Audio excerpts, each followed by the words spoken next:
ஓம் ஸ்ரீ குருப்யோ நமः. சாந்தாம் சாரத பார்வணேந்து வதனாம் பத்மாசனே சம்ஸ்திதாம் பக்த்யா பாவன ராமகிருஷ்ண சரணாம்போஜாம் பஜந்தீம் சிவாம் சம்சாரானலதக்த பக்த ஹிருதயே சஸ்வத்கிருபாவர்ஷிணீம் அம்பாம் நிஸ்துலகீர்த்தனீய சரிதாம் ஸ்ரீசாரதாம் பாவயே. தலைச்சன் குழந்தையானபடியால் ராமச்சந்திர முகர்ஜியும் ஷியாமா சுந்தரியும் சாரதையை வெகு செல்லமாக வளர்த்தனர். குழந்தையை பற்றி அவர்களுக்கு முன்கூட்டியே தெய்வீகமான சூசகங்கள் இருந்தனவே. அப்படிப்பட்ட தெய்வ குழந்தையை அவர்களால் சகஜமாக வளர்க்க முடிந்ததா என்ற கேள்வி எழலாம். சகஜமாகவே வளர்த்தார்கள். இது பராசக்தியின் அற்புத மாயைகளில் ஒன்று.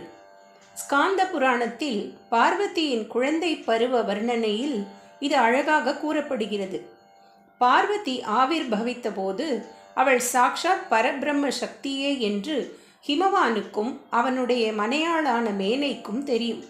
ஆனாலும் அவர்கள் அவளை வாத்சல்யத்துடன் வாஞ்சையுடன் இவள் எங்களுடைய பெண் என்ற நெருக்கமான எண்ணத்துடனேயே வளர்த்தனராம். தன்னை குறித்து அவர்களுக்கு உண்டான மெய்யான அறிவை அம்பாளே போக்கிவிட்டாள். இந்த மாயையால் ஞானமிழந்த பெற்றோர் அவளை தங்கள் குழந்தைதானாக்கும் என்றே எண்ணி வாத்சல்யத்துடன் வளர்த்தனர் என்கிறார் வியாச மகரிஷி.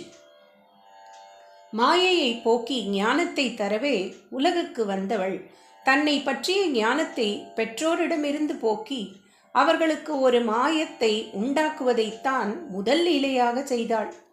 மண்ணுண்ட வாயில் 7 புவனத்தையும் யசோதைக்கு காட்டிய கோவிந்தனும் உடனுக்குடனே அந்த தெய்வீகத்தை அவளது சித்தத்தில் இருந்து மறைத்து அவளிடம் கெஞ்சலையும் கொஞ்சலையும் ஏன் திட்டையும் அடியையும் கூட பெற்றதை பாகவதம் கூறுகிறது.